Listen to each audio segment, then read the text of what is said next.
Good morning, good morning, good morning. Welcome to the Reach Podcast Show with LeVar Ellis. As we start off another volume of our Are You Making Black History, our new series that we're doing this month in honor of Black History. Man, just salute to everybody here in the city of Houston.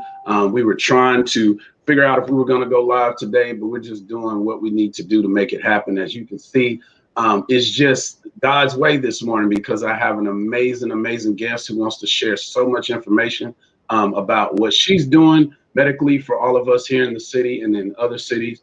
And then also as it relates to the things that are going on with carbon monoxide poison and just what everybody's experiencing with this power outage right here in the city of Houston and sleeping in cars and all these different things, but we'll save that. But I'd just like to say hello to Dr. Tamara Beckford. Welcome to the show, ma'am. Appreciate you being on this morning. Thank you. Absolutely. I know you have an amazing story and how that relates to you creating Black history. So we're going to definitely get to all of that.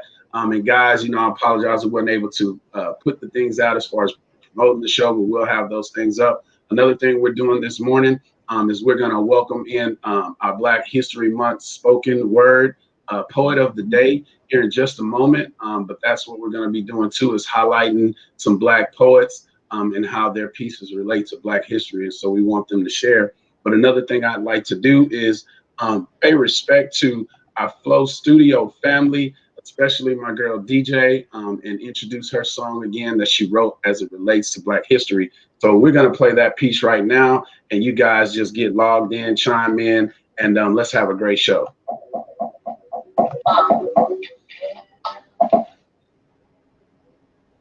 And of course, we're having those. Give me 1 second.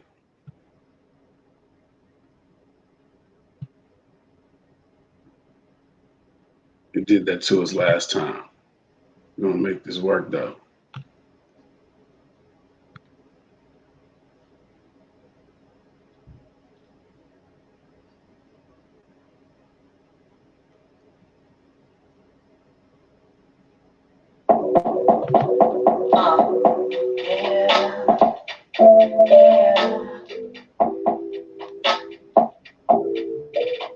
Sick and tired, being sick and tired.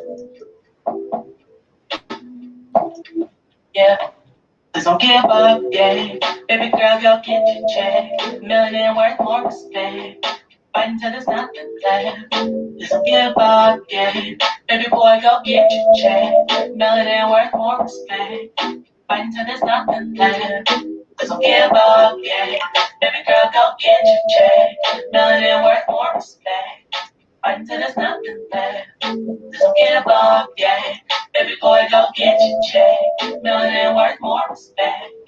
Fight until there's nothing left, yeah. Don't give up, yeah. Shedding tears for the babies I haven't even birthed yet. Baby boy, baby girl, don't get fed up. Keep your head up, get your respect. Stronger than you think. Don't even blink on the beauty that lies within your skin. The deeper the berry, the sweeter the cherry that blossoms your flourishing melanin. The village is hurt and I'm worried for you. Not everyone likes to say it twice and it's true. Years full of trauma and we don't know what to do. But we're raising you with our love and our soul and our food and our tenacity. Not everybody is made like me. Vibrantly, I stand with my community. Black and we matter, and it's not mutiny. We need unity. Don't give up, yeah. Baby girl, go get your check. Millionaire worth more respect. Fight until there's nothing left. Don't give up, yeah. Baby boy, go get your check. Millionaire worth more respect. Fight until there's nothing left. Don't give up, yeah. Baby girl, go get your check. Millionaire worth more respect. Fight until there's nothing left. Don't give up, yeah. Baby boy, go get your check. Millionaire worth more respect. Fight until there's nothing left, yeah. Don't give up, yeah. See my father's from my brother's eyes. The evil will would be otherwise. Words to use, you raise us to be stronger than the likes of you can never realize. My sister brings a love like my mother. Oh, her favorite thing is life, nothing other. Truth to ever be told, her words are gold and never meant to be sold. Like the lives of my ancestors. I know through history things have gotten better, but as of this moment, my pavement is hunted and violence and silence are really compliance to those who are funded and bad to protect all the people.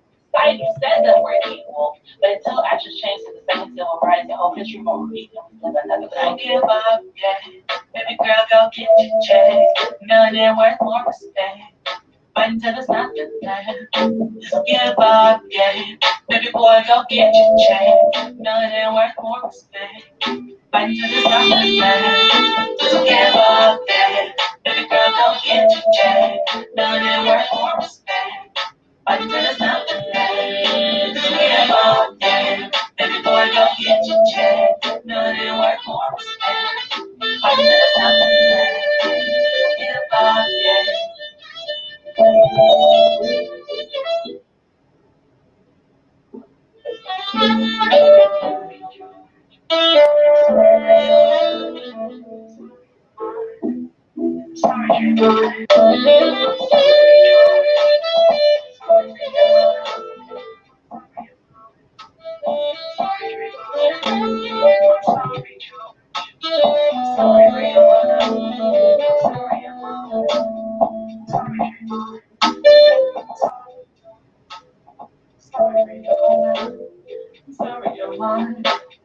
Sorry, Trayvon.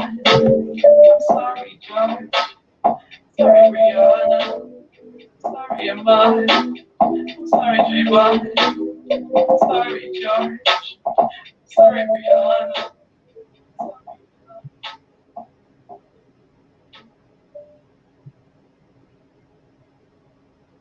As y'all can see, it's definitely a deep song, man. And I just appreciate my girl DJ for just being the artist that she is and creating that space and allowing her creativity to just flow through her and delivering that. I consider it just a magnificent piece. And you know, it definitely speaks to the times that we're in and definitely Black history. But unfortunately, that type of deal there is just on the police brutality and all the things that were going on just not long ago. She definitely wants to get that out and share that with us. So again, I appreciate her being able to be mindful of that situation and doing that. But I also want to thank our show sponsors before we get too far off into the show. Of course, that being the Joseph Consulting Firm and my girl Candace Joseph and the whole team over there for everything that you guys do week in and week out. So of course you can visit the josephconsultingfirm.com and get connected with them for all your business needs or any type of coaching that you may need, any creativity and ideas that you have that you want to share and that you just want to get your idea of a business off and running. They can definitely help you with that. That's what they specialize in. And then also the executive suite, my girl Kivia Jones. If you have any type of health issues or you're not a pill taker, I recommend you definitely visit this website. Definitely get in touch with this company because they offer a bunch of CBD infused products, lotions, creams, candles, waxes. I mean, just, you know, scents and all the things that you could possibly look for that could be an alternative to your healthcare needs. And so this is a company that will definitely be a great look for you guys to check into to get all of the needs that you have as in regards to those things. And then also the World Youth Foundation. That's just a big family. You know, I appreciate all the things that you guys do here in the city of Houston. They are just the go-to when it comes to things that are going on community service wise. We're definitely raising up these kids beyond the classroom is what it's all about, and helping these young people find their gifts. If they may not know exactly what they want to do, expose them to some things that they might necessarily be exposed to. We had a great weekend last weekend over at the Lone Star Flight Museum and the aviation day that we had. And shout out to my man Kenneth Morris, who was our Black pilot and Navy veteran. And so he introduced our kids to a great opportunity that they may not be exposed to, and even further by offering them the possibilities of getting their pilot license, man, as early as the age of 16. So that's something else that I think is just amazing. And we couldn't do it without the community of people that we have surrounding us. And the World Youth Foundation is definitely the funnel, and there's so many layers to that organization. I'm proud to be an executive, a volunteer, and just a member, you know, and they've helped me grow not only the podcast, but also my nonprofit, Dad Chronicles. So definitely a big salute to them and my auntie, my mama, whatever we call it, whatever, Miss Karen, you know, salute to Miss Karen Franklin and the whole World Youth Foundation. So without further ado, I want to bring our poet of the day on, Miss Katrina McLean, and she is the author of Because She Decided to Love, Poems on Love and Relationships. She's joining us this morning. She's going to stick around. She's going to bless us with spoken word piece this morning, and also toward the end of the show. So welcome, Miss McLean. How are you doing? I'm great. How are you this morning? We're doing well. We're doing well. And as people Good. know, I'm gonna try to share this if I can, because I couldn't get you the flyer. But the thing that I want people to know is that you're definitely doing some amazing things, and we want you to be able to share those things this morning with us by way of your piece that you're going to share with us. And let me exit out of here really quick. So yes, welcome to the show. Go ahead, Thank introduce you. yourself. Tell us what we need to know about you and where you're coming from.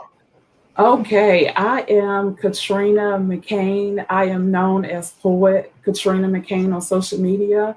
I live in Greensboro, North Carolina, and we are experiencing an ice storm as we speak. um, but I am the proud author of Because She Decided to Love, and it is a collection of poetry that talks about every aspect of love from uh, family love, sibling love, parental love, romantic love, heartbreak, love with God, any kind of love you can think of is written in this book. So I am very proud of this book. This book was released in November 2019, and it has been doing amazing. Way better than I thought it was going to be. The feedback I've been getting has been super great. Awesome. That's awesome. And you Yeah. are doing and stepping in your purpose and in your passion, and not only be able to make money from it, but just enjoy Yes. it at the same time. That's amazing. So Yes. what is the name of the piece that you're going to share with us this morning? The first one that I am going to share is Where, When, What Happened. So, the backdrop to this poem, I actually wrote this in the midst of everything that was going on with George Floyd. And the poem just took a different turn. And so, I hope you guys enjoy it. It is called Where, When, What Happened. Where, when, what happens? That's interesting. Yes. All right, Yes. and I'm gonna share my screen. I'm gonna put your little flyer up, but you take it away. Okay.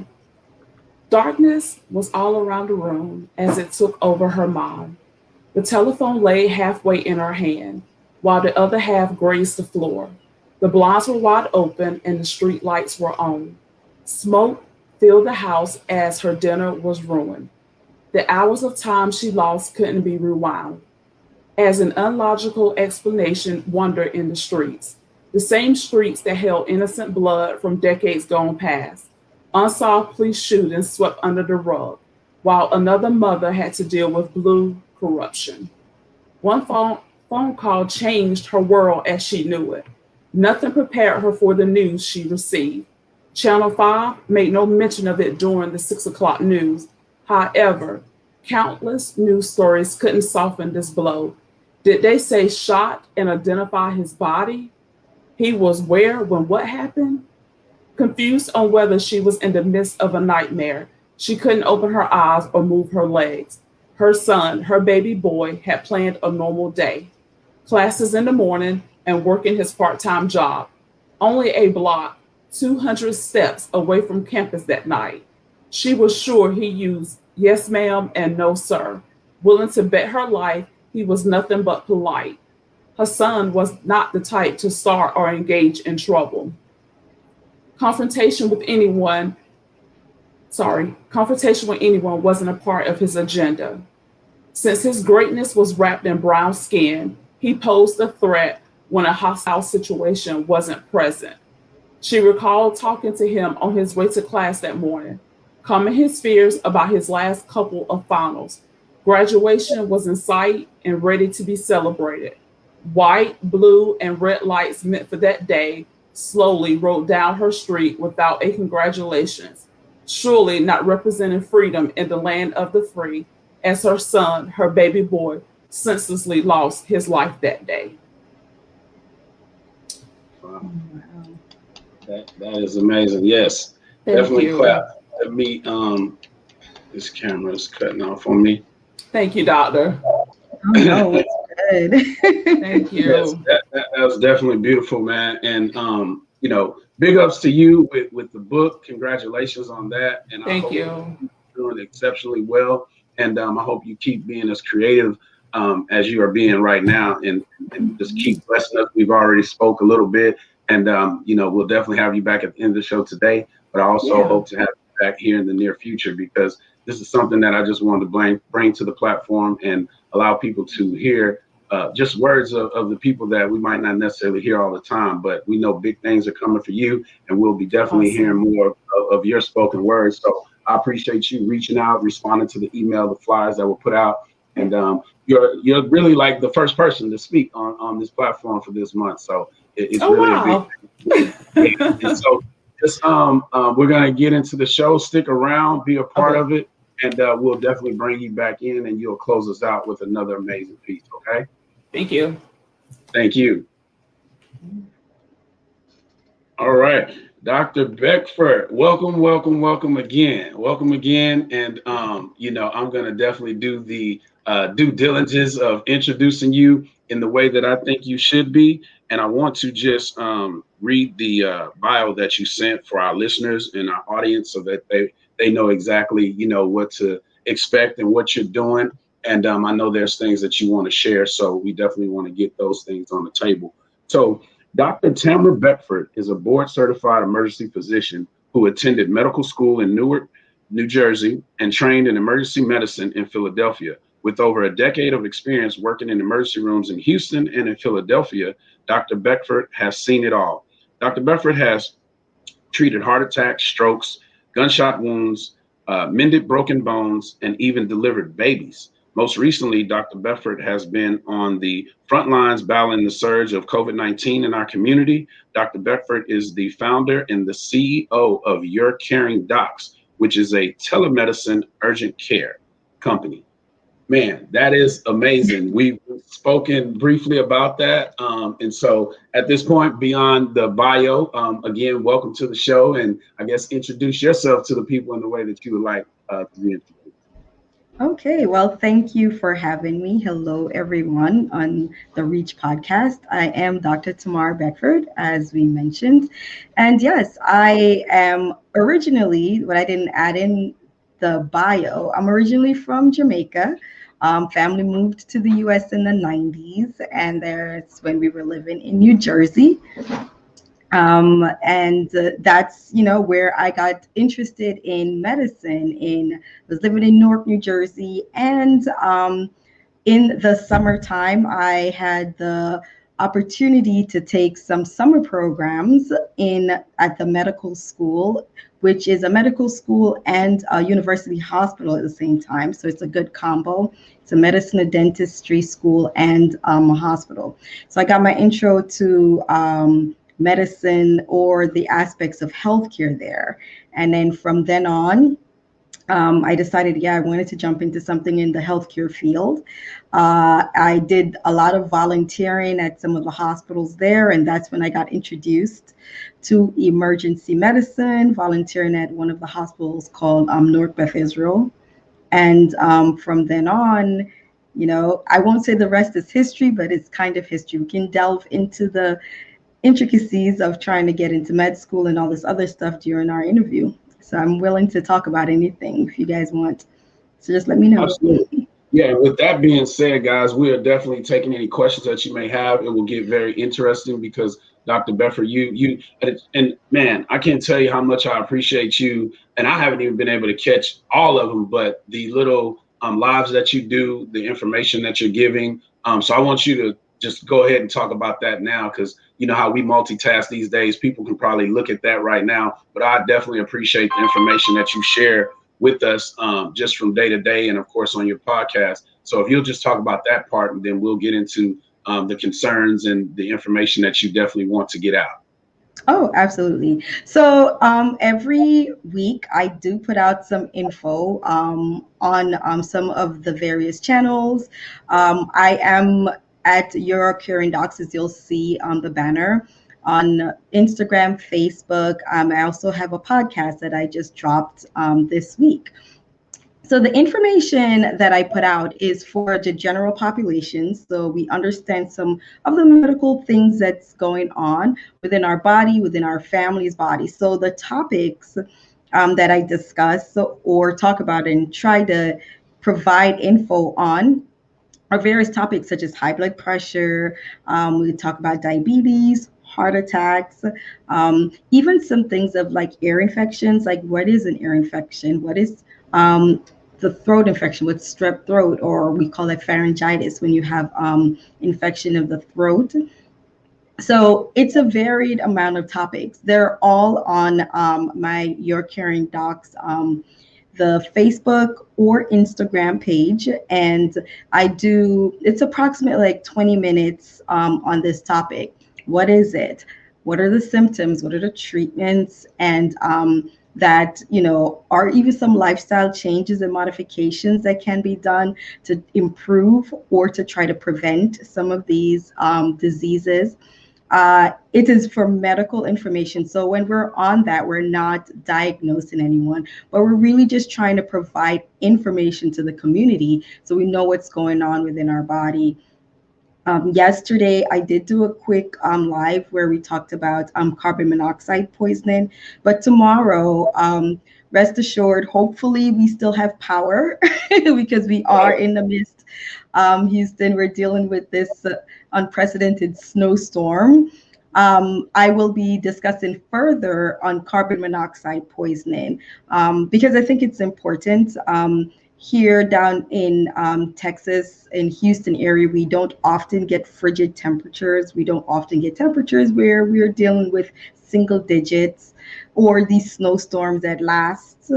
So unfortunately, over the last couple of days working in the emergency room, I've seen a huge amount of carbon monoxide poisoning, and it's sad because on a couple different layers, the part that hurts the most in seeing these patients with the carbon monoxide poisoning is the why they have the poisoning in the first place.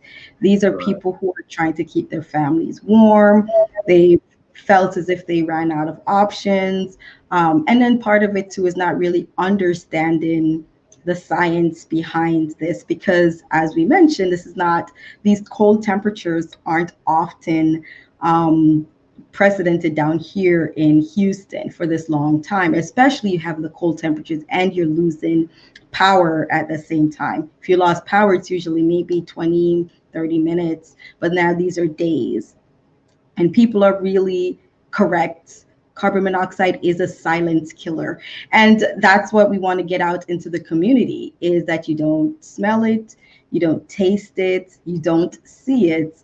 It just starts to produce its symptoms. And if unfortunately you're asleep when this is happening, you're not going to wake up knowing, because it's unless you have an alarm. Hopefully we all have the carbon monoxide detectors within the homes, but if not, then there's nothing to awaken you to say, oh, I'm feeling bad or so on.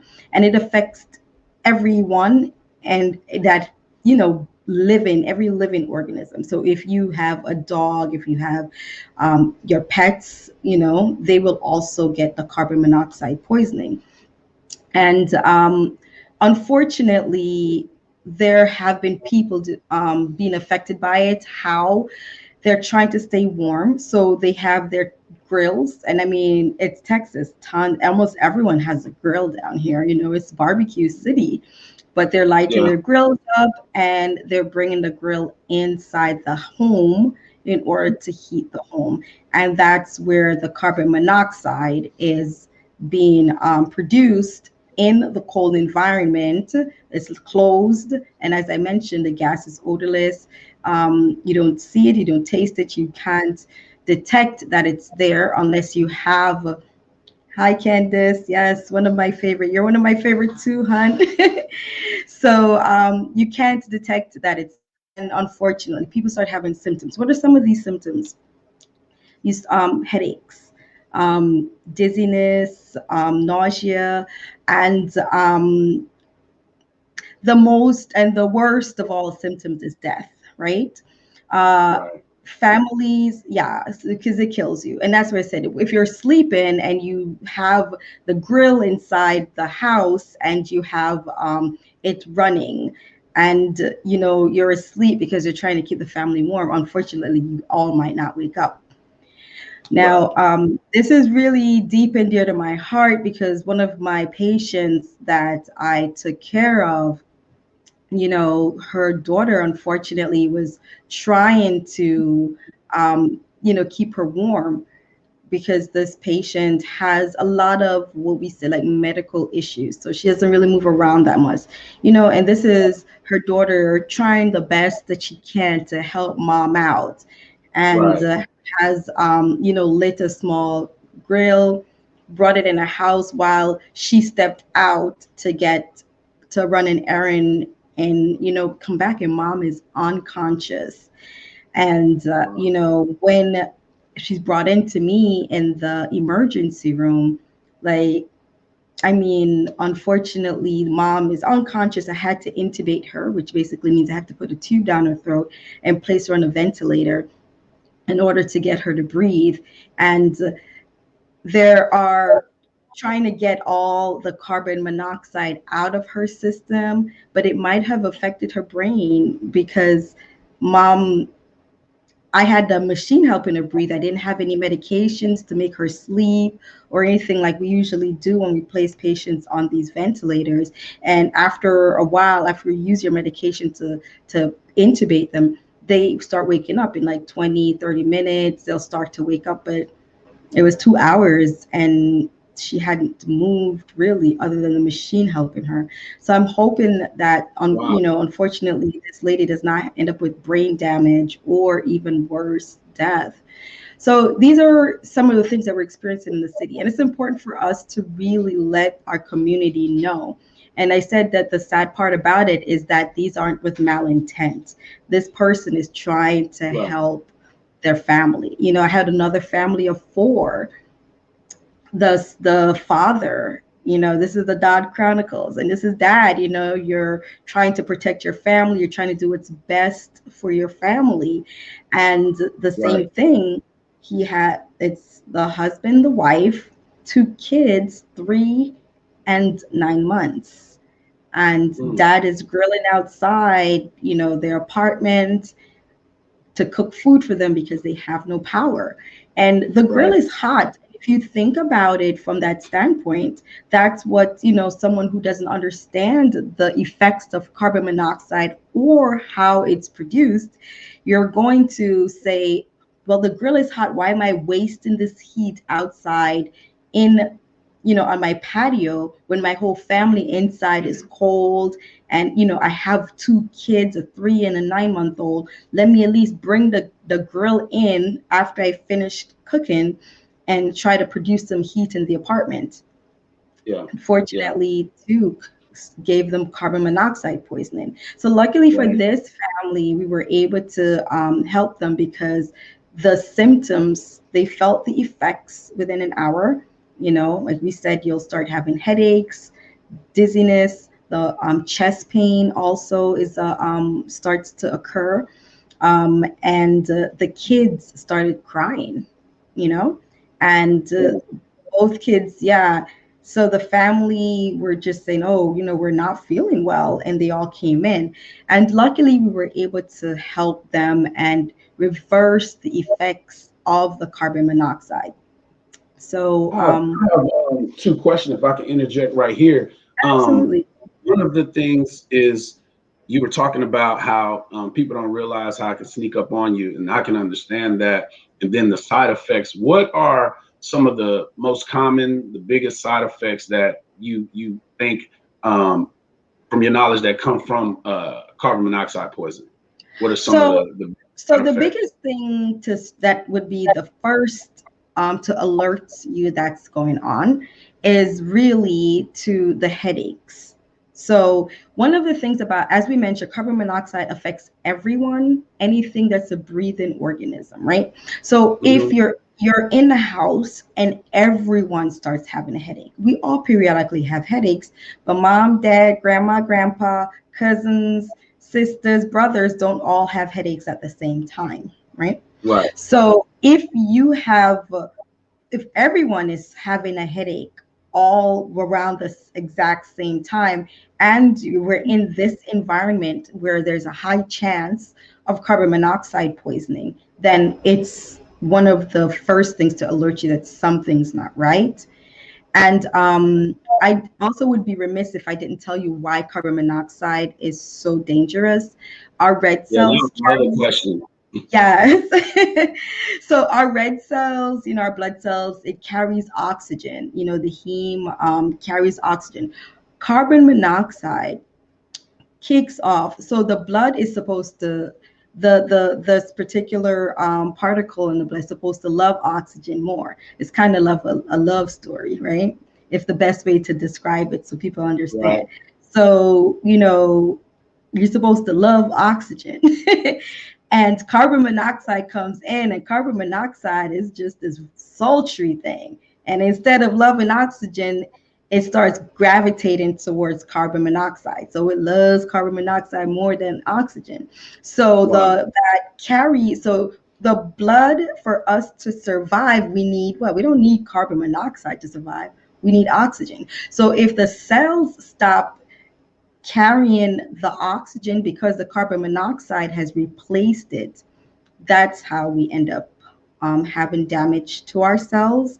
Think of our brain, our heart, like all the cells in the body. And that's when it starts to have its effects. So carbon monoxide kicks oxygen out of its place. And because there's more of an affinity, like the scientific term is, there more of an affinity to carbon monoxide than it is to oxygen. But our bodies need oxygen to survive. Right. Right. Man. So, and then by these people coming in, Mhm. I know you said it was with no malice. Are you finding that they don't even have the knowledge? Is that more of why you're doing this, or it's just like, man, it's happening, so I want to share this? What is your experience like? People are just totally oblivious to this. Is that the reason it made you want to share these stories? Absolutely. So there are a couple things.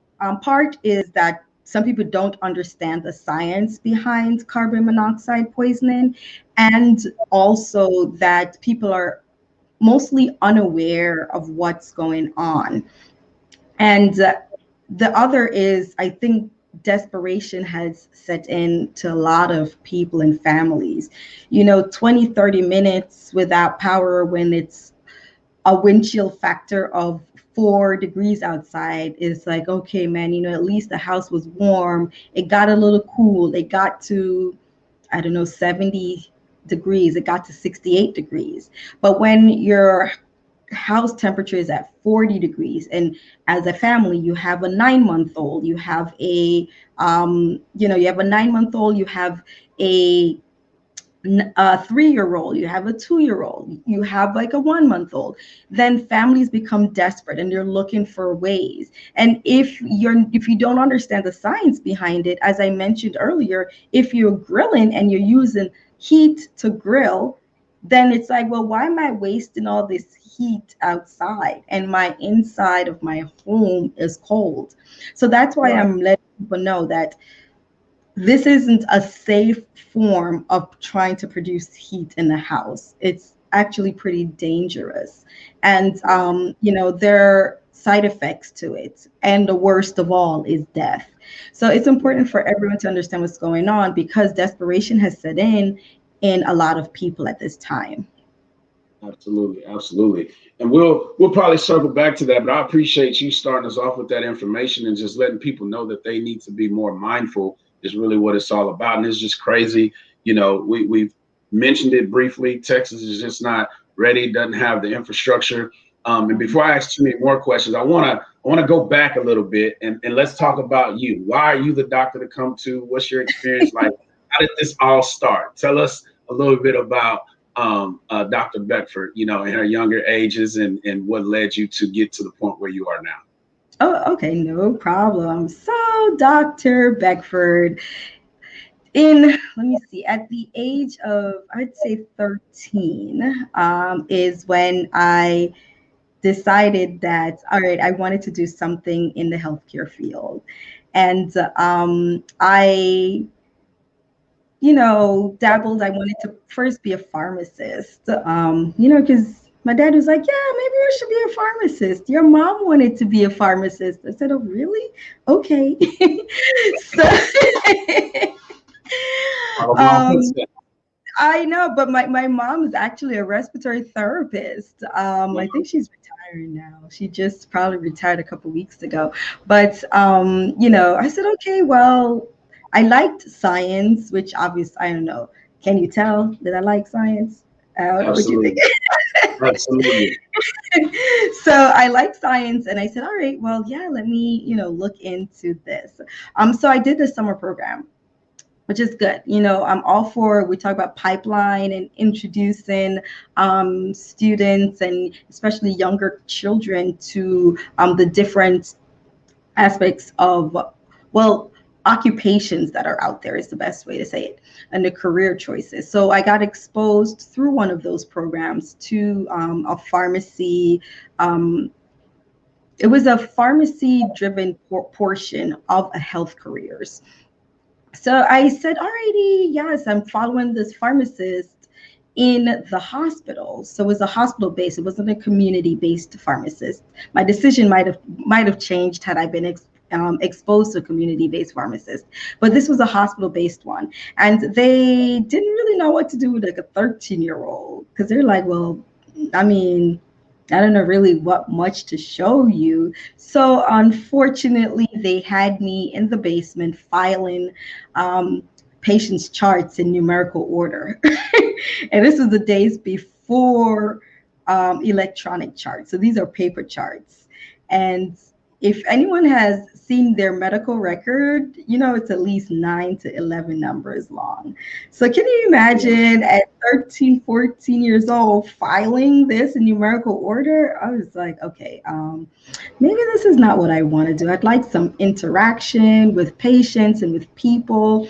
So the next year I reapplied to the program, and I said, okay, I'd like to, be a doctor. So let me get exposed to what doctors do. And that was my first introduction into medicine from the doctor's standpoint. So I did. Before we go too far, I'd like to kind of speak on that point, because, we're definitely in an age now where these kids, microwave mentalities, they want it just right away. What do you say is your lesson in doing the filing part? Because it's a message with that itself. Mm-hmm. Oh, absolutely. You can speak to that a little bit deeper to these kids who want to do something. They just want that Instagram, that TikTok, overnight success. What would you say to that individual that's watching you right now? Why was it so important for you to, go through that filing process? And we already know this is not what you wanted to do, but what do you say you think from it? Oh, no. You learn. Okay, because one of the biggest lessons that I learned from that experience is what you want to do is good to get exposed to it, to see if this is truly what you want, right? Had I not been exposed to that aspects of being around that pharmacist and doing that, then I might have said like, yeah, I want to be a pharmacist, and went all this way and realized that maybe that's not what I wanted to do. So whenever you have an idea of something that you would like to accomplish, it's great to be able to do more research. It's great to test your waters, to get exposed to someone who's doing what you would like to do, and really see if that's what you want. As we mentioned, the microwave times, yes, it's great to be able to blow up really quickly, but is this truly what you want? How about being around someone who is doing that for 10 years and they can let you know, well, these are some of the challenges, but these are also some of the rewards of doing this, right? And you see your challenges and your rewards, you shadow them, which is what I did, right? And then you make the decision, say, maybe this is not what I want, even for a doctor. People, it sounds like, glorious, like, yeah, I'm going to be a doctor. But if you are around a doctor and you're shadowing them and you see the good and the bad, decide, I've seen the good and the bad, and this is still what I want. And then yes, that's your passion. You see the good and the bad, and you're like, I don't have time for this. But maybe that's not for you. Yeah. Thank you, thank you. Yeah, I just wanted to just speak on that a little bit more. So I know you said you reapplied and you went back to it, and so continue from there. Oh yes, absolutely. So I was able to shadow a doctor at that point, and I like the interaction. I like to be able to interact with people, and I felt like, okay, well, this is more like what I want to do, and this is more of my calling. So this is around 14, 15 years of age. And from then on, I started to really dedicate myself into trying to become a doctor. So the courses that I took when I went into undergrad, we didn't have a pre-med major at that time, but there was also a program that was dedicated to helping minority students. It's called the Health Careers Program. And this was at Montclair State University in Montclair, New Jersey. So because this is all in Jersey at this time. And Jersey girl. yeah, boy.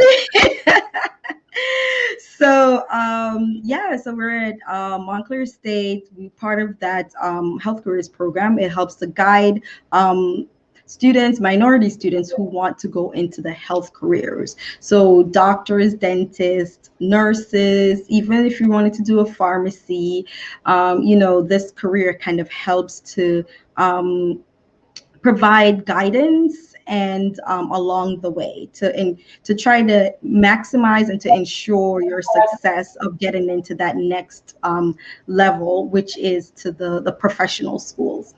So I was a part of that, and while I was a part of that program, I did shadowing again, and that's when I shadowed someone who was an emergency doctor, and lo and behold, I've shadowed Okay. other specialties, right? So I didn't just immediately just shadow the ear. A doctor was like, yeah, I got it. No, I shadowed other specialties. And of all the specialties that I shadowed, emergency medicine kind of spoke to me a little more. Um, I don't know if it's because of the quick way that we can get into interacting with people and getting to know them. I like the fact that I get to make people at ease very quickly.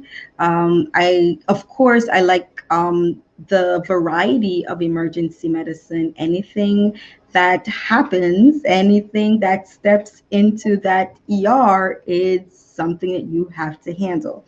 Um, People will say emergency medicine is like, they said that a jack of all trades type of things, but the majority of what we do is stabilizing people. So we might not be able to treat you to the end, but we can stabilize you to get you to that next phase. So I got introduced to emergency medicine through shadowing, and that's where it's landed, so that's where we are. So Yeah. this now is around undergrad. So yeah, this is in my undergrad years. Yeah. Okay. And so it was funny you said, a lot of people call it jack of all trades. And that was actually the first thing that came to my mind. And I was going to say sort of like a jack of all trades, but you spoke to the difference and you're able to stabilize the people. And that's so very, very, very important just to be able to even get them to that next level. So Mhm. my question beyond that would be, are you able to transition without further education for someone who may be wondering, or are you?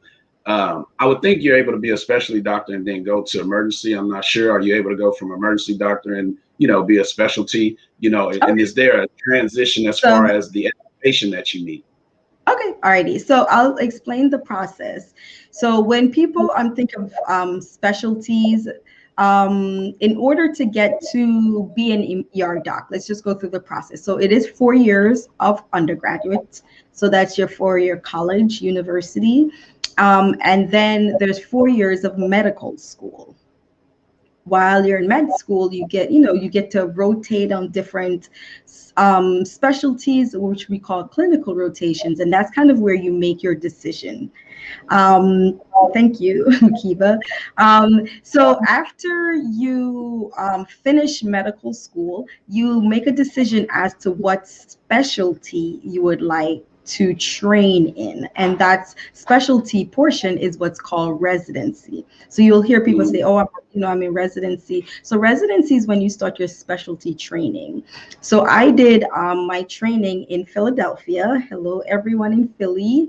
Really? I did it, yes. So I did it at Thomas Jefferson University in Philadelphia. So our training is 3 years. So this is 3 years after medical school. You do your specialty training. So emergency medicine itself is a specialty. So if you wanted to do internal medicine, which is like your general doctor, that's an adult doctor, takes care of only adults, then you'll do your residency in internal medicine. You've also have some people who are family practitioners, family physicians, I should say, not family practitioners, but family physicians. So they've done their residency in family medicine. Now, when you hear, and those who are surgeons have done their residency in surgery. Now, just for educational purposes, just so people understand, when you hear like for example, a cardiologist or a nephrologist. A nephrologist is a doctor who deals and treats patients with kidney issues, right? So that doctor has done a residency in internal medicine. That's the nephrologist. So that's their specialty. And then they've done a subspecialty in nephrology. So they did extra training in nephrology to learn to just dedicate. So they learned about the whole body, internal medicine, and then they dedicated time to learning about one portion even more than anyone else. And that's a subspecialty in nephrology. So when you have your specialist, like your gastroenterologist, your cardiologist, or even in specialists in other surgical specialties, such as your orthopedic surgeons and neurosurgeons, like they've all trained in their basic specialty, the surgery, and then they went for additional training for more years to narrow down their study to just that segment of the body. So it's a lot of training. Yes. Absolutely. Absolutely.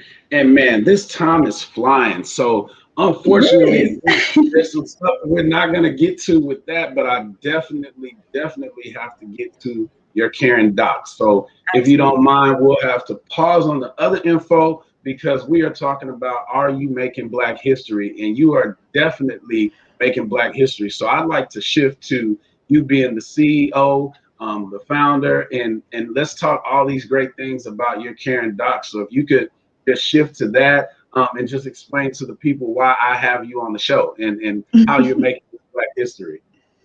Absolutely. So I am the founder and CEO of Your Curing Docs. So Your Curing Docs is a telemedicine urgent care. So people are like, well, that's a mouthful. What does that mean? So telemedicine is when we see the patients through virtual means, like what you and I are doing now. So this could be if you were my patient, then we'll be having a virtual visit. So this is a telemedicine visit, and it's an urgent care. So I take care of urgent issues, things that are similar to, for example, if you're having urinary tract infections in females, if you are having like your sore throats, your flu-like symptoms. I also take care of patients who have mild COVID symptoms. So what does that mean? So there are some people who have tested positive for COVID, and they've done so at some drive-through test centers, and they might not have been seen by a physician, right? However, they've tested positive. They're not so sick that they have to go to the emergency room, but you're still having symptoms, and such as nausea. You might still have some shortness of breath, but your oxygen levels are not so low that you have to go to the ER. But you're having shortness of breath. You're having nausea. You're having any other milder symptoms, you're achy and so on, we can provide virtual visits and care for you and provide prescriptions to help you combat some of those symptoms. So we do that through telemedicine, as I mentioned, and the prescriptions are sent electronically to the pharmacy. Now, the benefits of having a telemedicine visit is that you can do it from home. So you can be rolled up in your bed. As long as you bring that camera and I can see you and you're willing to stand up so I can do part of your exam. And you can do it from your couch. You can do it from your kitchen. If you're out in your car going to the grocery store and you're there waiting, you can do a telemedicine visit there. As long as you have a smartphone, you have the internet connection, so that we can get through to each other with video.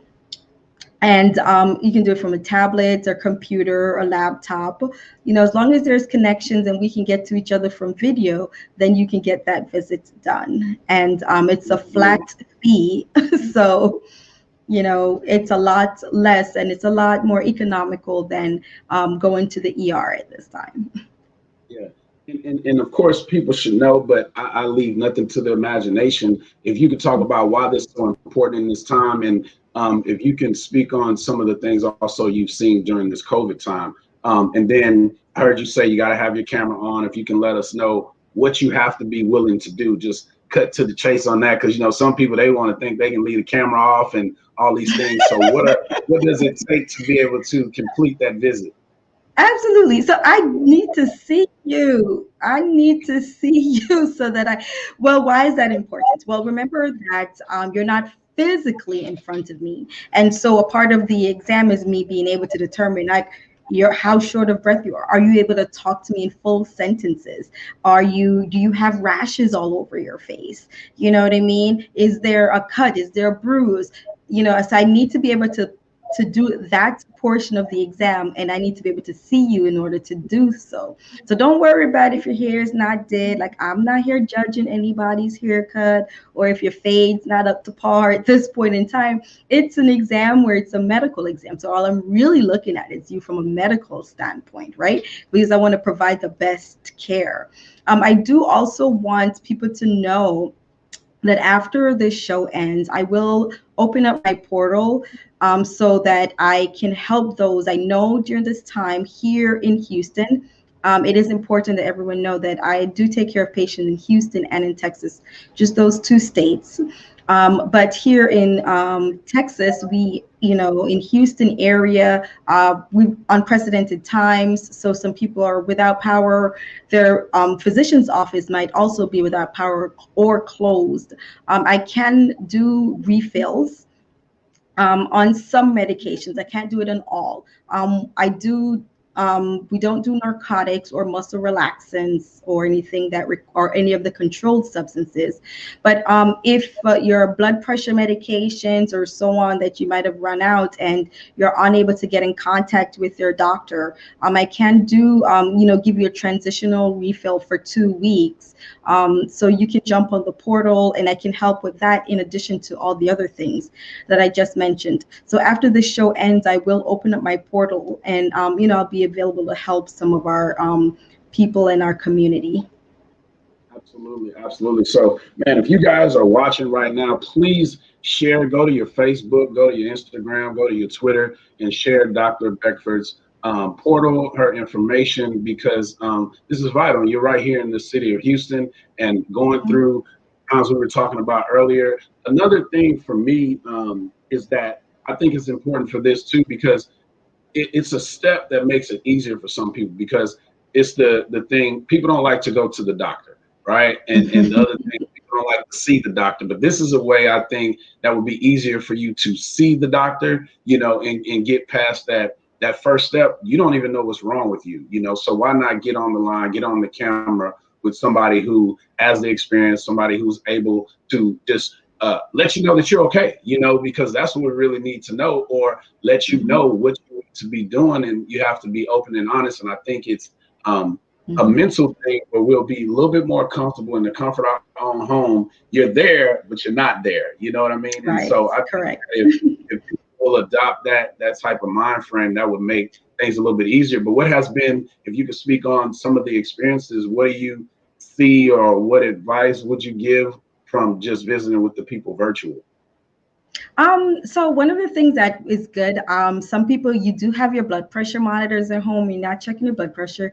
That's okay. But if you are coming online and you do have a blood pressure monitor, that would be really good. You can check your blood pressure before you come on.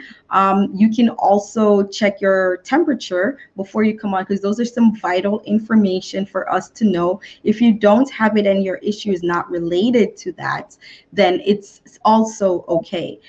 Some of the things that I do see, I'm seeing patients, the cough, the upset stomachs, and also for some.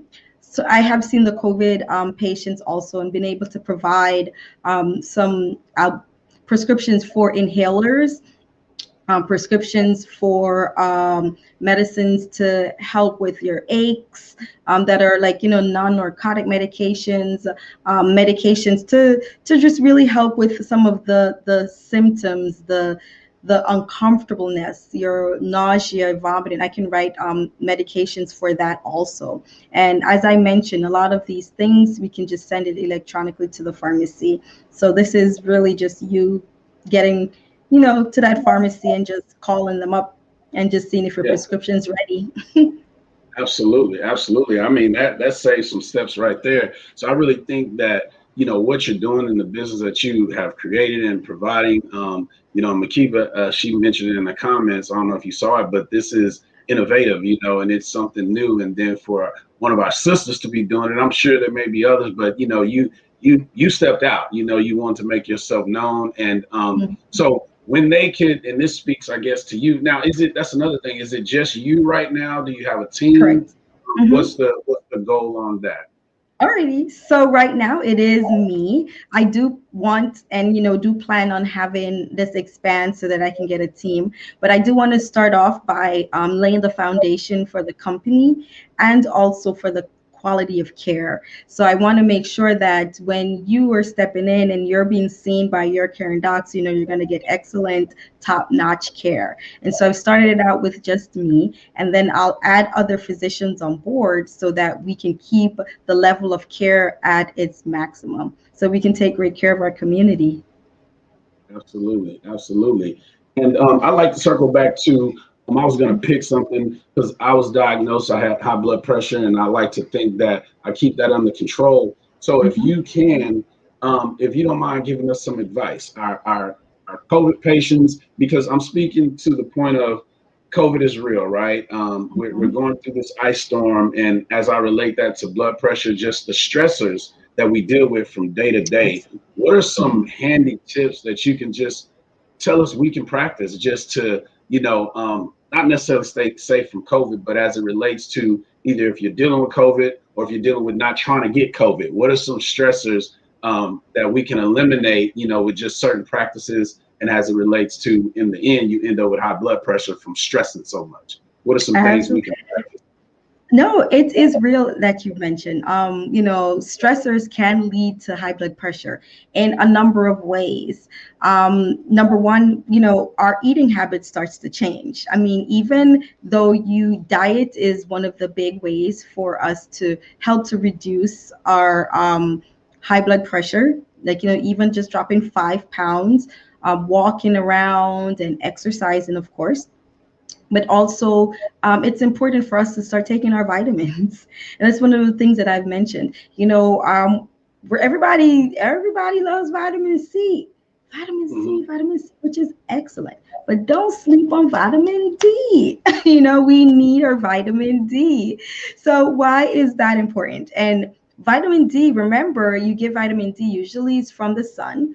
Naturally, we would get it. We're out in the sun, but I don't know who's been out in the sun. COVID, like stay inside, don't go out unnecessarily. We're not like out in the streets. We're all working from home, most of us. And you're just under these artificial lights. Those artificial lights are not going to help to convert you to the vitamin D. So it's important to get that supplement in. And also the vitamin D has been good for the defense. And that's one of the things that you're finding out with immunity. vitamin D used to be slept on. You just thought it was just good for bones and so on, but we're finding out that it also helps with defense.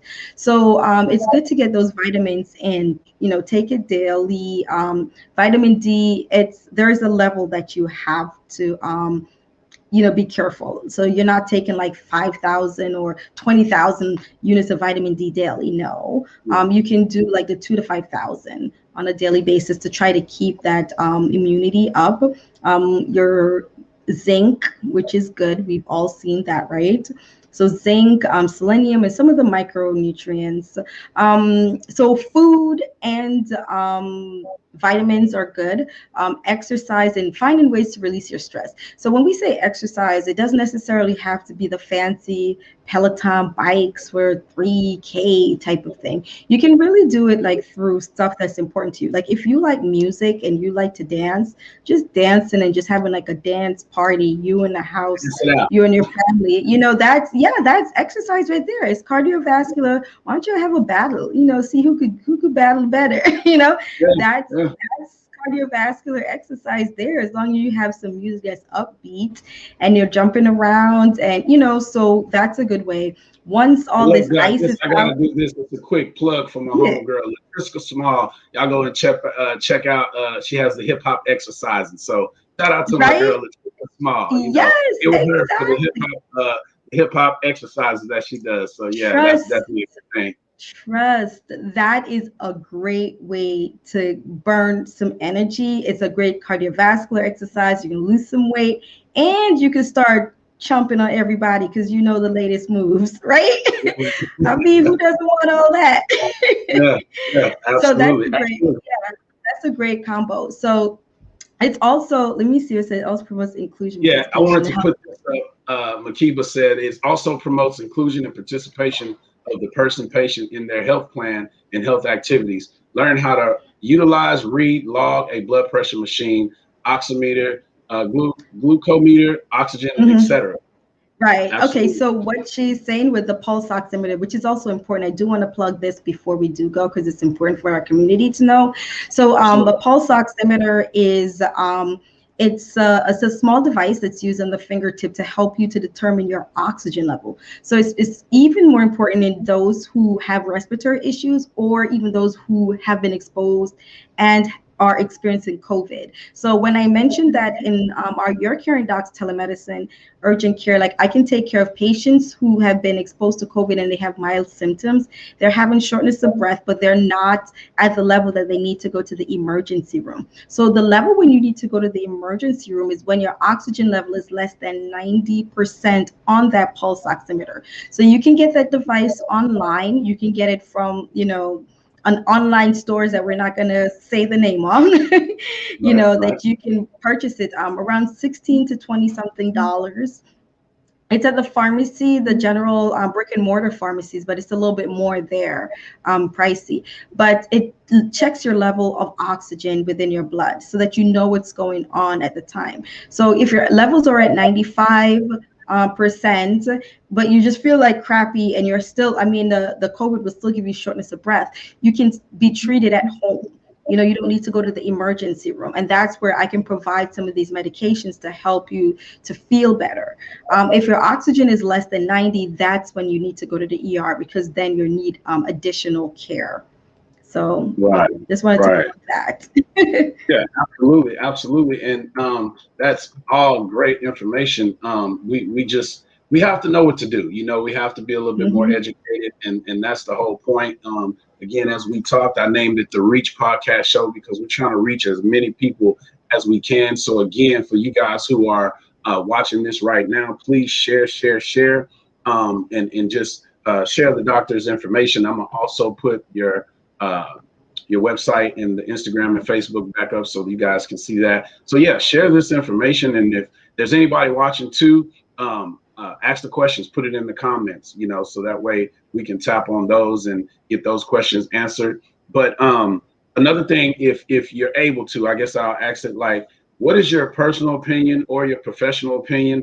It's up to you on how you should answer this. But as far as the mask that we wear, do you have and are you able to give any suggestions, whether it be personal or professional as in regards to those for COVID? Oh, okay. So with the mask, it is important to wear the mask.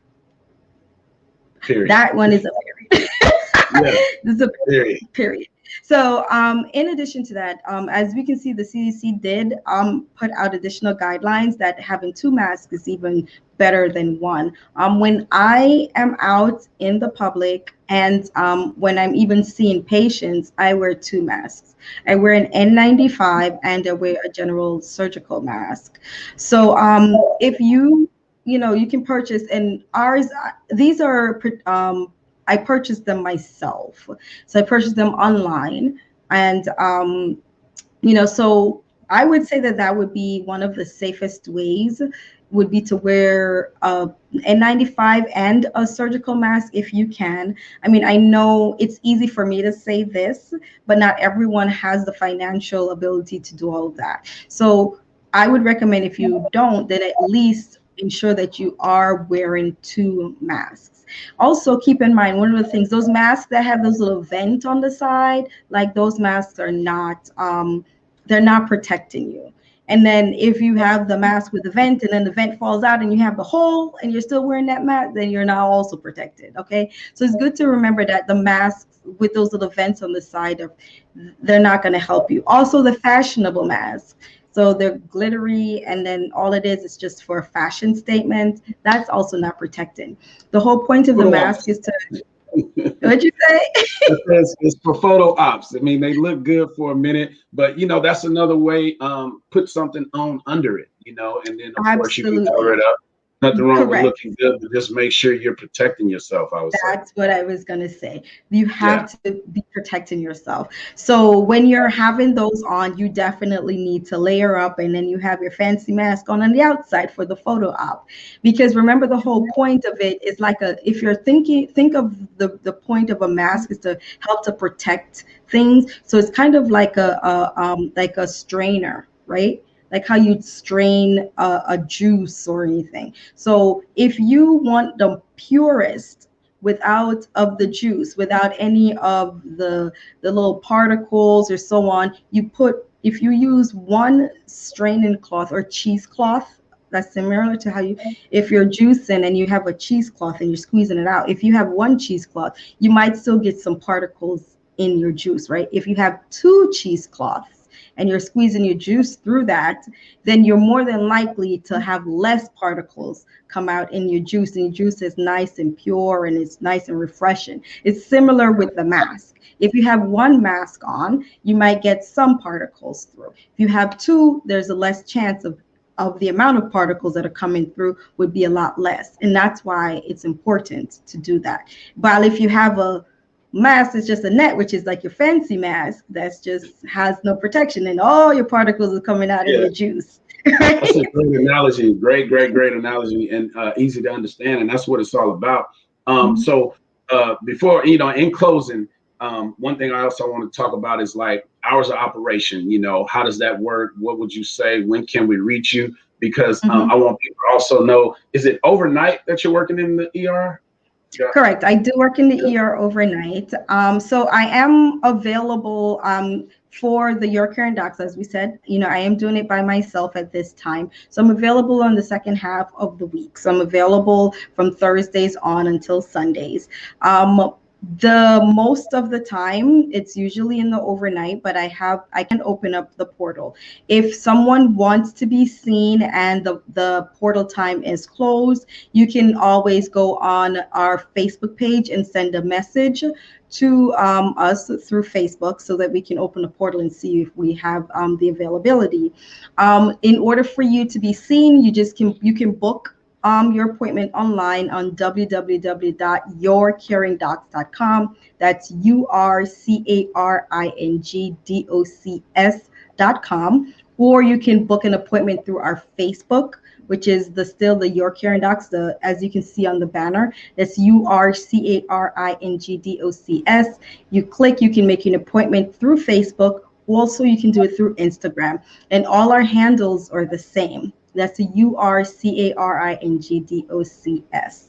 So book an appointment. Like I said, if the portal is closed and you'd like to be seen, if I have the availability, we will let you know. But just go on our Facebook, send a message, and we'll try to get to you. Same with Instagram. Absolutely, absolutely. You are giving us some amazing information, and I really, really, really appreciate, and I appreciate you reaching out to being on the show.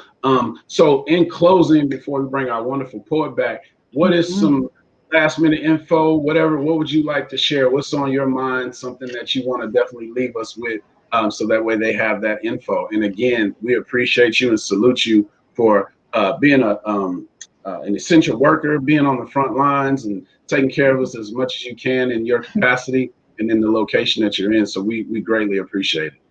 Absolutely. I do want everyone to know that I did, like I said, launch a podcast where we provide some of this great info that we did today. We have some of that on the podcast.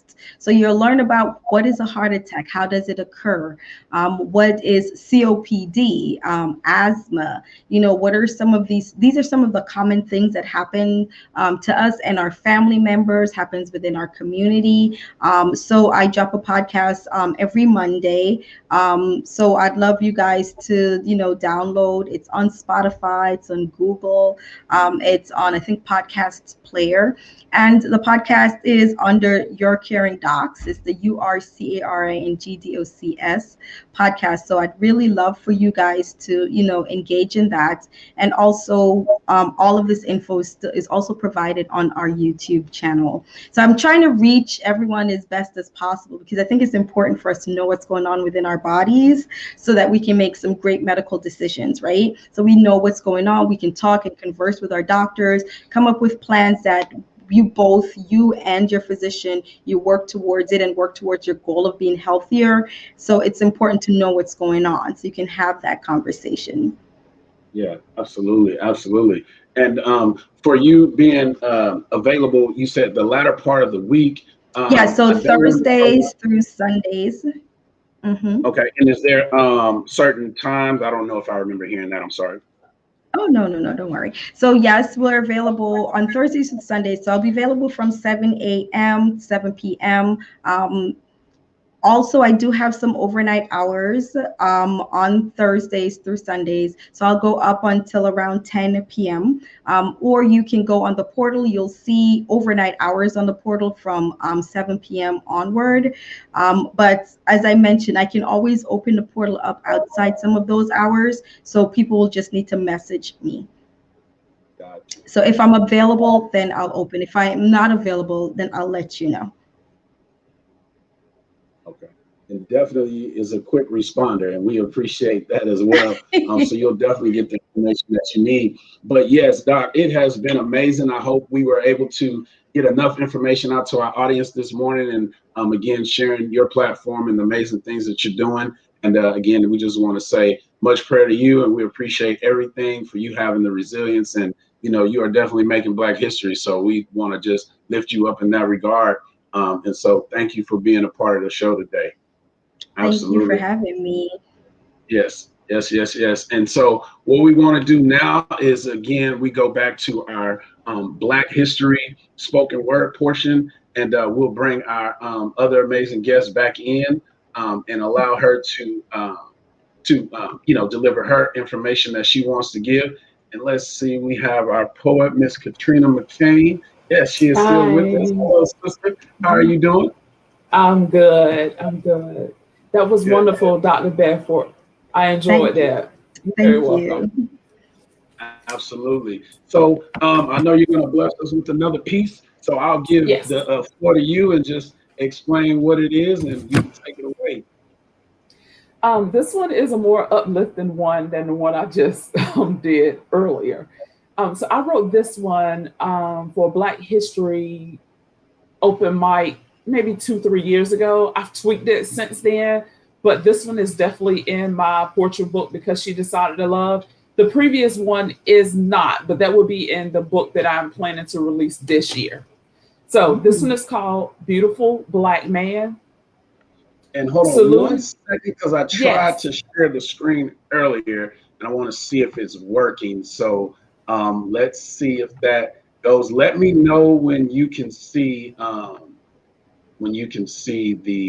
screen that I'm trying to put up here. Where'd it go? Can you see yourself there? Yes. Okay. Oh, that's very nice. All right, great. That's what I was trying to pull up earlier. I don't know if I pulled that out, but I wanted to share this right now. So go ahead. Oh, I love it. Very nice.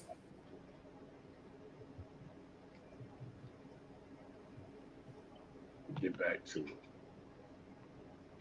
There we go. Sorry. Very nice. I love it. All righty. So this one is called Beautiful Black Man. Saluting you, beautiful black man, is such an honor to do. I can't think of anyone who stands taller and firmer than you. Even when the world diminishes you, think you will never amount to anything, I see prestige and royalty, my beautiful black man. Your influences changes communities, the nation, even the world. Do you know how powerful you are? God placed a secret drive in the walls of your heart. The sky is the limit to the amazing things you can do. Your steadfastness is contagious as you move mountains. Daily, you fight racism in an unjust and unrewarding society. The world treats you unfairly, my beautiful black man. Your secret prayer closet is where you fight your battles. The world's cuts, bruises, and insults don't faze you. You turn them into motivation as your ambition soars even higher. Your swag, my beautiful black man, is so authentic, never to be duplicated. Commanding attention as you walk in the room is your best impression. Nothing is more attractive than your determination. You see a vision when others see darkness. You see a dream when others see nothing. Your protection is more inviting than the sun on a winter's day. Keep making positive moves, my beautiful black man. Keep your head up when life throws its hardest punches. Please know you are appreciated, loved, treasured, and adored. I see you, beautiful black man. I see your heart, beautiful black man. I see your soul, beautiful black man. Saluting you, beautiful black man, is such an honor to do. Yes. Absolutely. We got to get the Thank when we you. get the screen back. We're gonna stop sharing. We gotta do the. Oh, Yes. thank you. We appreciate you. We Absolutely. appreciate you. And it means so much to me. And we have a few comments. Candace, my sister, she's over there, the one I was talking about at Joseph Consulting Firm, and just supportive. We appreciate you, Candace, definitely. And my sister Makiba, they're just making comments. And we just want to make sure that you see those and that you understand that what you're doing is very, very, very important and uplifting just for me as a black man, so we definitely need those words of encouragement to keep going and just to keep striving. So you do the same way, you do the same thing, you keep doing what you're doing. And, Thank you. We'll definitely be bringing you back. We're going to insert this as much as we possibly can. And I appreciate you guys for being diligent and keeping in touch and, making it happen today, because without you guys, we wouldn't be doing this show right now. We can talk about a lot of different things. I can give my opinions. I don't really like to do that. I want to talk to a doctor who's doing it herself, let her voice be heard and let her story be told. And you as a poet, just allow your expressions to be felt and realized, so that's what this platform is all about for me. And again, I appreciate you guys for just being humble enough to even put yourself in these positions, because it's like a Zoom call, but it's nothing like that for me when I'm doing the show. We're tired of sitting in front of the screen and going through all these different courses and things like that. But when we're able to relax and get in an atmosphere like this, it definitely takes it a long way. So if there's anything that you guys want to share in closing remarks, now's the time to do that, man. Time always flies when we're having fun. So I'm going to just say, again, thank you to everybody that's listening. Please share. Reach out to, that's what I want you to do, Ms. McLean, is share your platforms and how people can find you and get connected with you and talk about your book again, please. I am on Instagram and Facebook at Poet Katrina McCain. I am on Twitter at McCain Poet. I can also be reached on my website, www.poetkatrinamccain.com. Email address is Poet Katrina McCain at Outlook, Poet Katrina McCain at Gmail. If you hit me up on any of those platforms or emails, I will respond. My book can be purchased on my website, and my book can also be purchased on Amazon, Kindle, and also paperback. Absolutely, absolutely. And for everybody who knows me and is watching the show, and for those who are new to the show, I'm going to also feature on my Dad Chronicles page, and make sure we have that up just as a vital and another avenue. Doc, you know, I'm definitely going to put you on there, and there's some things I want everybody to start thinking about. It's really about men's health, because, you know, that's my platform. We have the Walk for Wellness coming up in June, and I would look to partner with you on that. And then Ms. Katrina, I look to partner with you on some things that are upcoming, and just keep this connection going and just expand the reach, you know, as we do, because that's what it's all about, you know. And again, I appreciate you guys being on, and you know, y'all just keep striving and keep what you're doing. And she says, Makiba says, Katrina, are you in Georgia or Florida? No, you're North Carolina. North Carolina, absolutely. Yeah, I have a sister that lives in Georgia, so I'm there quite a bit, but I live in North Carolina. Yeah, absolutely. Way from across the skies. So if you guys have any other questions, put them in the comments, you know, or inbox these two wonderful young ladies. They will definitely respond and, you know, reach out back to you and give you what you need.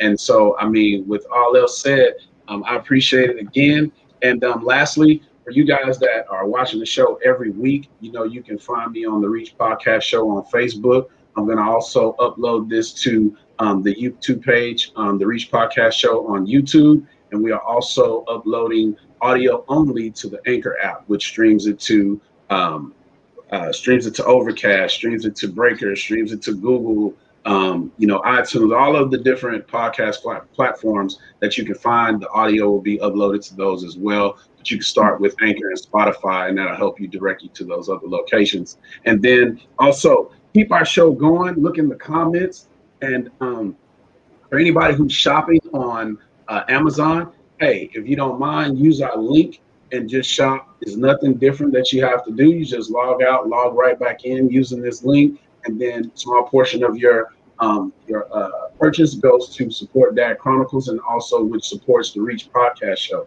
So if you guys don't have an organization that you're already donating to, it's another great way to make a small contribution just in your normal way of living. It's nothing extra that you have to do, you know, but it definitely, we appreciate it, and we would salute any of those donations that come our way by you shopping with our Amazon Smile link. So again, ladies, I appreciate you being on the show. Thank you guys very much. And we will definitely be in touch. All right. And share y'all's platform as well, too, as much as you can, so where everybody can hear your amazing words, Ms. McCain, and then all of your wonderful knowledge, Doctor. Thank you. All right. Thank you for having us. Absolutely. The Reach Podcast Show with LeVar Ellis, where every show reaches beyond the ears of the listeners. You guys stay tuned for the next several weeks. We are in the series that we call Are You Making Black History, or Do You Know Someone? We have some amazing guests booked all the way through March. Even though it's not Black History come March, we got to keep the story told. You know, we do this once a week. We want to make sure we get these stories, and for these people that are reaching out, we want to make sure we tell those stories. So we have a great lineup following us for the next several weeks. So y'all stay in touch. All right. God bless. And for all of our people here in Houston, we're praying for you guys, and we hope that you guys stay safe. All right. Y'all have a good one.